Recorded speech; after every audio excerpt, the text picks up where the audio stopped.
No vídeo anterior falámos sobre Layer 2 e escalabilidade. Vimos porque é que blockchain base sozinhas não conseguem suportar toda a atividade que gostaríamos de colocar em cima delas e porque é que o futuro parece cada vez mais ser uma arquitetura multicamadas. Hoje vamos dar mais um passo, porque quando pensamos em blockchain, muita gente fica presa apenas a uma parte da história. Pensa em dinheiro, pensa em Bitcoin, pensa em trading, DeFi, tokens. Mas se esta infraestrutura continuar a amadurecer, o impacto pode ir muito mais além do que as finanças. Pode tocar em três temas muito profundos: propriedade digital, identidade digital e controle sobre dados. E é então precisamente isso que vamos explorar hoje. A ideia é conseguir perceber uma ideia conceptual gigante. Durante grande parte da história da internet, habituámos-nos a viver online sem ter realmente nada. Usamos plataformas, mas não as controlamos. Temos contas, mas elas vivem em base de dados de terceiros. Criamos conteúdo, mas a distribuição pertence às plataformas. E o conceito do Web3 tenta introduzir uma pergunta simples: e se uma parte dessa camada digital pudesse ser mais aberta, mais portátil, mais verificável e mais próxima do utilizador? Se perceberes este vídeo, vais conseguir entender porque é que o Web3, identidade digital e propriedade digital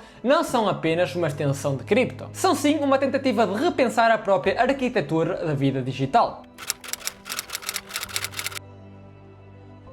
O termo Web3 é utilizado de várias formas, às vezes de forma séria, outras vezes apenas como uma buzzword vazia, e por isso mesmo convém limpar o conceito. Quando se fala do Web3, normalmente estamos a falar de uma visão da internet onde certos ativos, identidades, regras e relações digitais passam a existir sobre infraestruturas digitais mais abertas e verificáveis, em vez de dependerem apenas de bases de dados privadas controladas por empresas centrais. E claro, isto não significa que toda a internet vai desaparecer ou ser substituída por blockchain. Não significa que todas as aplicações tenham de viver on-chain. O ponto central é que a Web3 surge como uma tentativa do utilizador comum ter mais posse, mais portabilidade e mais capacidade de interação com sistemas abertos. Se quisermos simplificar a evolução da internet, podemos pensar assim: na web inicial muita gente apenas lia. Depois veio uma fase onde as pessoas passaram a criar conteúdo e comunidades. Mas essa evolução passou a acontecer principalmente dentro de plataformas centralizadas. Agora a Web3 tenta adicionar uma terceira dimensão. Não apenas ler e escrever na internet, mas sim poder possuir e transportar aquilo que tu já és e tens no mundo digital. E isto é o ponto essencial. Não é apenas uma interface. É estrutura de posse, de identidade, de coordenação.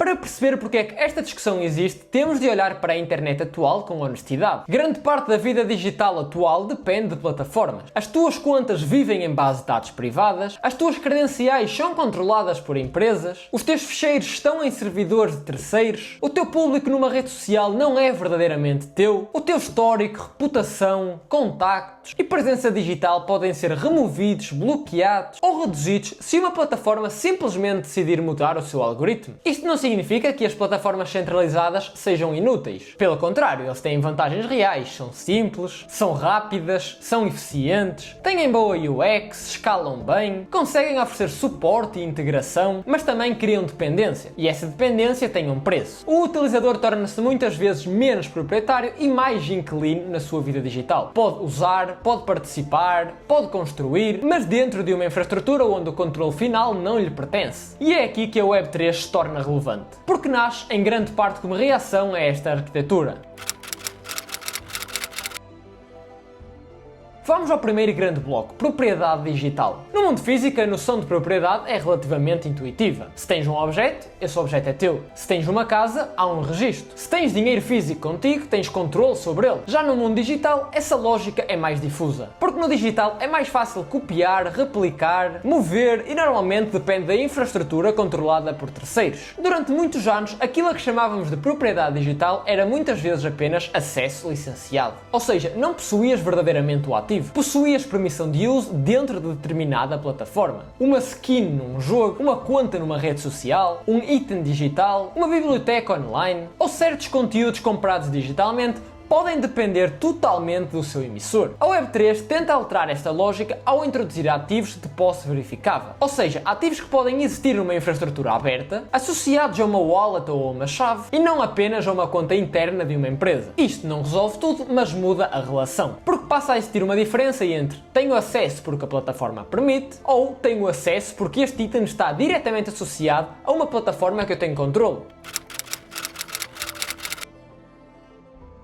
Possuir algo digitalmente pode significar várias coisas. Pode significar controlar a chave que dá acesso ao ativo, poder transferi-lo sem precisar de pedir acesso a uma entidade central, poder utilizá-lo em diferentes ambientes compatíveis, poder vendê-lo, movê-lo ou prová-lo de forma verificável e, em certos casos, manter essa posse independentemente da continuidade com uma certa empresa. E este ponto é muito relevante, porque transforma certos ativos reais em algo muito mais próximo de uma camada económica real na internet. Não apenas uma abstração dentro de um servidor fechado, mas algo que pode circular entre vários contextos. Claro que isto tem limites. Não basta dizer que está na blockchain só para algo ter valor. A propriedade digital só importa realmente quando existem padrões reconhecidos, utilidade real, interoperabilidade, procura, contexto de uso e segurança suficiente. Mas quando estas condições existem, a lógica muda. E é isso que abriu espaço para falar de ativos digitais de forma diferente.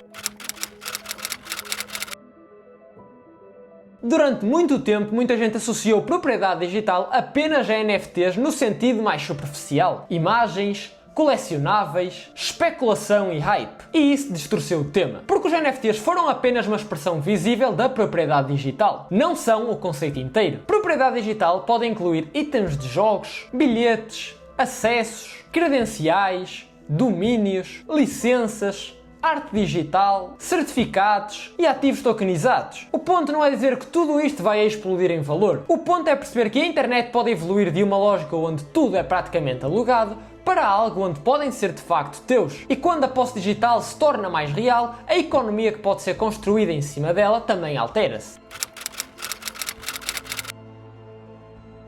Vamos agora ao segundo grande bloco, identidade. No mundo físico, a identidade é uma mistura de várias camadas. Há documentos formais, há reputação social, há histórico, credenciais, há relações, contexto. Já no mundo digital atual, a nossa identidade está bastante fragmentada. Temos dezenas de contas, cada plataforma conhece uma parte de nós, cada uma guarda as suas próprias credenciais, cada uma detém parte do nosso histórico, interação e reputação. E isto cria vários problemas: dependência, fricção, vulnerabilidade, pouca portabilidade e pouca soberania real. Ou seja, muitas vezes não temos uma identidade digital verdadeiramente nossa. Temos múltiplas permissões de acesso a sistemas controlados por terceiros. Quando se fala em identidade digital na Web3, a ideia não é apenas ter um perfil na blockchain. É tentar construir uma identidade mais portátil, verificável e controlável pelo próprio utilizador. E isto pode incluir wallets como pontos de ancoragem, credenciais verificáveis, prova de pertença a comunidades, histórico on-chain, reputação, atestados digitais emitidos por entidades credíveis e mecanismos de prova sem a exposição total de dados. E este último ponto é importante porque identidade digital não deve significar pôr todos os teus dados on-chain. Isso seria perigoso. O objetivo é tentar criar formas de provar que aquilo de facto é teu sem expor demasiada informação.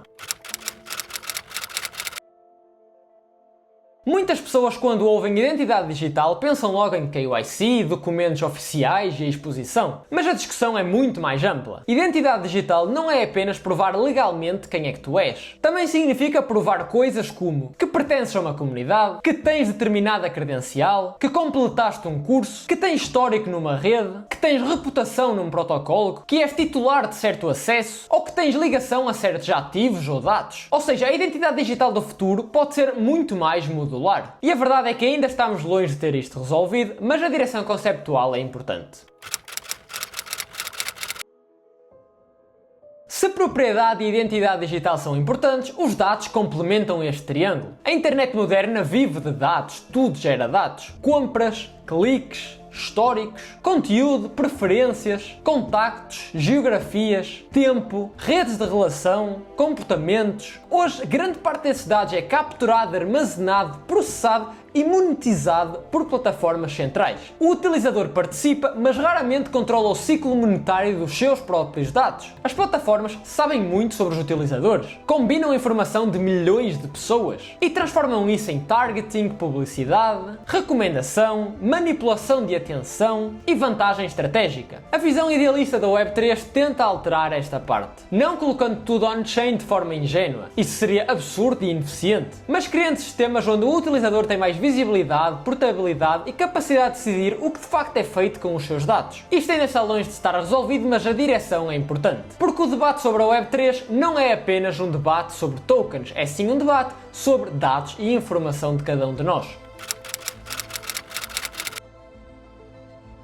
Quando falamos da internet do futuro, convém evitar dois extremos. Nem cinismo preguiçoso, nem entusiasmo infantil. Nem toda a visão da Web3 vai se concretizar. Nem toda a infraestrutura atual será substituída. Nem toda a aplicação precisa de blockchain. Mas também seria um absurdo assumir que a internet já chegou à sua forma final. A pergunta séria é: que partes da nossa vida pessoal digital devem poder continuar a ser controladas por entidades centrais e que partes é que poderiam beneficiar desta nova Web3 e do nosso controle pessoal? A internet do futuro pode ser composta por camadas, com serviços centralizados onde isso fizer sentido, mas também outras infraestruturas abertas onde propriedade, identidade, liquidação, reputação ou coordenação digital possam ser mais portáteis e menos dependentes de uma única empresa. A discussão madura não é tudo centralizado contra tudo descentralizado. A discussão madura é: onde é que a centralização é útil? Onde é que a centralização é perigosa? Onde é que a posse do utilizador deve ser reforçada? E onde é que a abertura cria mais valor do que custo?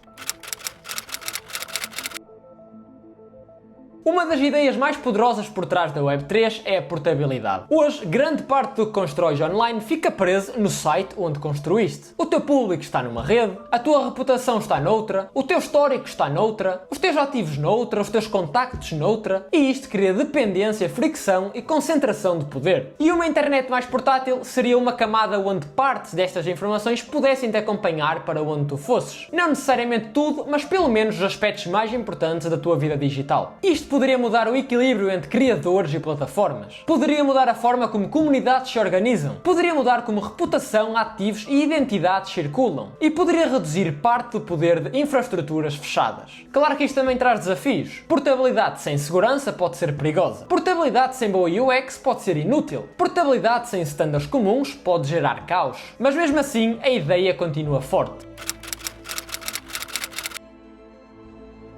Agora, é importante meter os pés no chão, há vários riscos reais. Primeiro, complexidade. Muita coisa no Web3 ainda é demasiado difícil para o utilizador comum. Wallets, assinaturas, segurança, recuperação, gestão de risco e a própria interoperabilidade ainda estão longe da simplicidade ideal. Segundo, segurança. Mais posse do utilizador também significa mais responsabilidade do utilizador. E isso, claro, que nem sempre é desejável para toda a gente. Terceiro, escalabilidade. Embora estejamos a evoluir, ainda temos um longo caminho para permitir aplicações massificadas com boa experiência. Quarto, fragmentação. Múltiplas redes, protocolos e standards podem criar mais confusão do que simplicidade. Quinto, risco de captura. Mesmo em ecossistemas que se dizem abertos, pode haver concentração de poder em developers, fundos, infraestruturas, interfaces ou plataformas. Ou seja, a Web3 não elimina automaticamente a dinâmica do poder, muitas vezes apenas as desloca. Sexto, exagero narrativo. Houve já momentos onde se prometeu uma revolução total sem existir a maturidade necessária. E claro, isso gerou desilusão e ceticismo. Mas desilusão com hype elevado não invalida a relevância destas ideias para o futuro.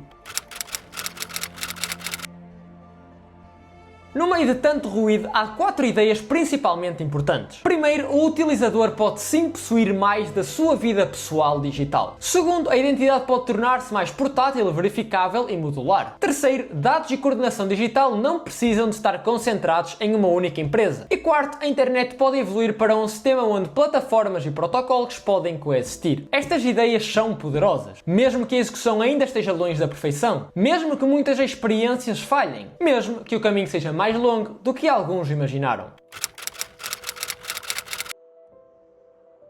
Há uma nuance essencial. Esta discussão não é apenas acerca de tecnologia. É também económica, social e política. Quando falamos de propriedade digital, falamos de distribuição de valor. Quando falamos de identidade, falamos de autonomia. Quando falamos de dados, falamos de vigilância, monetização e assimetria de informação. E quando falamos da internet do futuro, falamos de infraestruturas de sociedades inteiras. Ou seja, o que está aqui em causa não é apenas uma nova versão de aplicações. É a pergunta sobre quem controla de facto as camadas fundamentais da interação digital.